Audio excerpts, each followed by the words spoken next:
Alors, Verstappen met un petit taquet à son équipier Albon. Alex Albon a hérité du podium lors du Grand Prix de Bahreïn après le problème mécanique qui a touché Sergio Pérez en fin de course. Le Thaïlandais reconnaît avoir bien été aidé, mais cela rattrape l'accident de vendredi lors des essais libres. Il a eu un peu de chance avec Sergio, il a fait une très bonne course, mais si l'on regarde ce qui s'est passé vendredi, les gars ont fait un bon travail pour que la voiture soit prête, ça fait du bien, le double podium est très bon pour nous, je suis heureux. Interrogé sur le podium de son équipier par Zygo Sport, Max Verstappen a préféré voir le verre à moitié vide. Si vous êtes 30 à 40 secondes derrière votre équipier, ce n'est pas très bon, non? Puis-je dire ça honnêtement? C'est dommage pour le Checo, car il a fait une course très solide. Mais c'est bien pour Alex d'être sur le podium. Allez, bim! Alors techniquement, Max, il a pas fini la course 40 secondes derrière toi, vu que ça s'est fini sous safety car. Bon là, je troll un peu. C'est vrai qu'avant la safety car, il était à 30 secondes au minimum. Et c'est vrai que la voiture égale, ça la fout un peu mal quand même. Robert Nordmos, lui aussi ancien pilote Red Bull, rappelle que Verstappen n'est pas celui qui décidera de l'identité du deuxième pilote, et note qu'Albon avait bien besoin d'un tel résultat. Il ne peut sauver sa place qu'avec des podiums, et Luc Marco a déjà dit qu'Albon doit mériter sa prolongation. Max ne décidera pas non plus qui sera dans le baquet au final. Christian Horner tient le même avis qu'Albon, jugeant que le Thaïlandais a eu un coup de pouce du destin, mais s'est bien rattrapé après son accident. Alex a bénéficié de ce qui s'est passé pour Pérez, mais sa récupération de l'accident de vendredi était solide.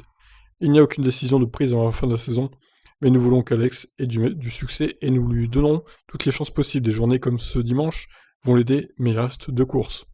Horner a également avoué avoir été impressionné par Perez. Sergio fait le meilleur travail possible et il est toujours considéré. Sergio a été malchanceux, Alex bénéficiait de sa malchance. Je pense que c'est ce qu'on avait besoin de voir de la part d'Alex. Sa récupération après vendredi était solide, il s'est qualifié quatrième et a profité de la malchance de Sergio. C'est aussi la course. C'était la chance d'Alex, et il y a encore 2 courses à disputer. Il est encore considéré, ils disent Pérez, mais bon, Pérez, je rappelle que ce soir à 18h30, il fait une conférence de presse pour annoncer son futur. Donc, à mon avis, s'il savait qu'il allait chez Red Bull, il l'aurait déjà annoncé, je pense. Il n'aurait pas tenu une conférence de presse pour, à mon avis, annoncer qu'il va quitter la Formule 1 au moins pour une année sabbatique, voire peut-être même quitter la Formule 1 tout court. Donc, à mon avis, il est plus trop considéré, Pérez. Donc voilà, qu'est-ce que vous avez pensé du podium d'Albon? Moi, je pense qu'il a été un peu chanceux. À la régulière, il aurait fini quatrième. Bon, quatrième, c'est pas si mal, mais on rappelle quand même qu'il a une Red Bull, la deuxième meilleure voiture du plateau.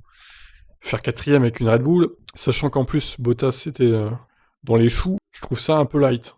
Donc bon, il a fini troisième, tant mieux pour lui parce que Perez a abandonné, mais il est encore très loin de Verstappen, comme Verstappen l'a très justement rappelé. Donc voilà, on verra bien, écoutez, il reste 2 courses, il reste 2 semaines de Formule 1.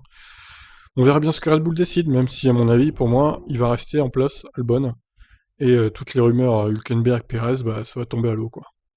Je vous laisse réagir. Ciao ciao.